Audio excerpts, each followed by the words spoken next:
വിശുദ്ധ മോനിക്ക. തിരുസഭയിലെ മഹാനായ വേദപാരംഗതൻ എന്നറിയപ്പെടുന്ന വിശുദ്ധ അഗസ്റ്റീന്റെ മാതാവാണ് വിശുദ്ധ മോനിക്ക. ആഫ്രിക്കയിലെ കാർത്തേജിൽ 332 മോനിക്ക ജനിച്ചത്.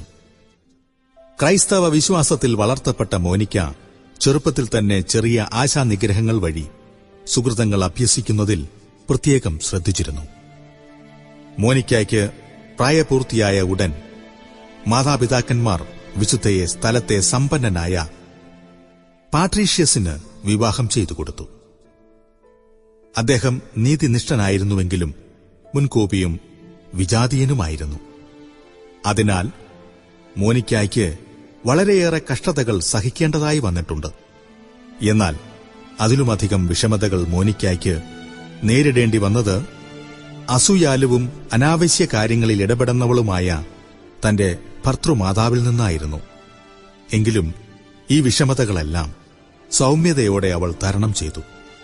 വിജാതീയനും കോപിഷ്ഠനുമായ തന്റെ ഭർത്താവിനെ ദൈവത്തിങ്കിലേക്ക് ആനയിക്കുക എന്ന ലക്ഷ്യത്തോടെ വിശുദ്ധ പരിശ്രമിക്കുവാൻ തുടങ്ങി. മോനിക്കായുടെ നിരന്തരമായ പ്രാർത്ഥനയും ക്ഷമയും വഴി 370 പട്രീഷ്യസ് ജ്ഞാനസ്നാനം സ്വീകരിച്ചു. അടുത്ത വർഷം അദ്ദേഹം മരിക്കുകയും ചെയ്തു. അവരുടെ ദാമ്പത്യത്തിൽ 3 മക്കളെയാണ് ദൈവം നൽകിയത്. അതിൽ മൂത്തയാളാണ് അഗസ്റ്റിൻ. തന്റെ മക്കളെ ക്രൈസ്തവ വിശ്വാസത്തിലും വിശുദ്ധിയിലും വളർത്തുവാൻ മോനിക്ക പ്രത്യേകം ശ്രദ്ധിച്ചിരുന്നു. അതിബുദ്ധിമാനായ തന്റെ മൂത്തപുത്രൻ അഗസ്റ്റിൻ ഒരു ക്രൈസ്തവ വിശ്വാസിയും മഹാപണ്ഡിതനുമായി തീരുമെന്ന് ന്യായമായും അവൾ ആഗ്രഹിച്ചിരുന്നു. പക്ഷേ 17-ാമത്തെ വയസ്സിൽ കാർത്തേജിൽ വിദ്യാഭ്യാസത്തിനായി പോയ അഗസ്റ്റിൻ മാനിക്കേയൻ പാഷണ്ഡതകളിൽ ആകൃഷ്ടനാവുകയും വിഷയാസക്തികൾക്ക് വിധേയനാവുകയും ചെയ്തു. അന്നുമുതൽ അഗസ്റ്റിന്റെ മാനസാന്തരം വരെ മോനിക്കായുടെ കണ്ണുനീർ തോർന്നിട്ടില്ല. പല വൈദികരും മെത്രാന്മാരും അദ്ദേഹത്തെ ഉപദേശിച്ചു. പക്ഷേ അതൊന്നും അഗസ്റ്റിനെ ലേശവും കുലുക്കിയില്ല. മകനെ ഓർത്ത് വിലപിച്ചിരുന്ന മോനിക്കായുടെ ഒരു മെത്രാൻ ഒരിക്കൽ ഇപ്രകാരം പറഞ്ഞു: നീ ചെയ്യുന്നതുപോലെ തുടരുക. ഇത്രയേറെ കണ്ണീരിന്റെ മകൻ നശിക്കുക അസാധ്യമാണ്. അഗസ്റ്റിന്റെ മാനസാന്തരത്തിനു വേണ്ടിയുള്ള മോനിക്കായുടെ ദീർഘകാലത്തെ അനുസ്യൂതമായ പ്രാർത്ഥനകളും കഷ്ടതകളും അവസാനം ദൈവം കൈക്കൊണ്ടു. തന്റെ തെറ്റുകൾ മനസ്സിലാക്കി പശ്ചാത്തപിച്ച് മാനസാന്തരപ്പെട്ട അഗസ്റ്റിൻ ജ്ഞാനസ്നാനം സ്വീകരിക്കുകയും പിന്നീട് മെത്രാനായി അഭിഷേകം ചെയ്യപ്പെടുകയും ചെയ്തു.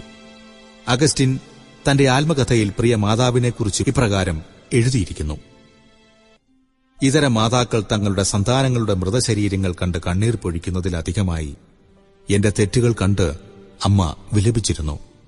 അഗസ്റ്റിനൊപ്പം ആഫ്രിക്കയിലേക്ക് പോകുവാൻ ഒരുങ്ങിയിരുന്ന വിശുദ്ധ ഓസ്റ്റിയോയിൽ വെച്ച് രോഗബാധിതയാവുകയും അല്പനാളുകൾക്കുള്ളിൽ മരണമടയുകയും ചെയ്തു. വിശുദ്ധ മരിക്കുന്നതിന് മുമ്പ് മക്കളോട് ഇങ്ങനെ പറഞ്ഞിരുന്നു: എന്റെ മൃതശരീരം നിങ്ങൾക്കിഷ്ടമുള്ളിടത്ത് സംസ്കരിച്ചുകൊള്ളുക. പക്ഷേ നിങ്ങൾ എവിടെയായിരുന്നാലും ബലിപീഠത്തിൽ എന്നെയും അനുസ്മരിക്കുവിൻ.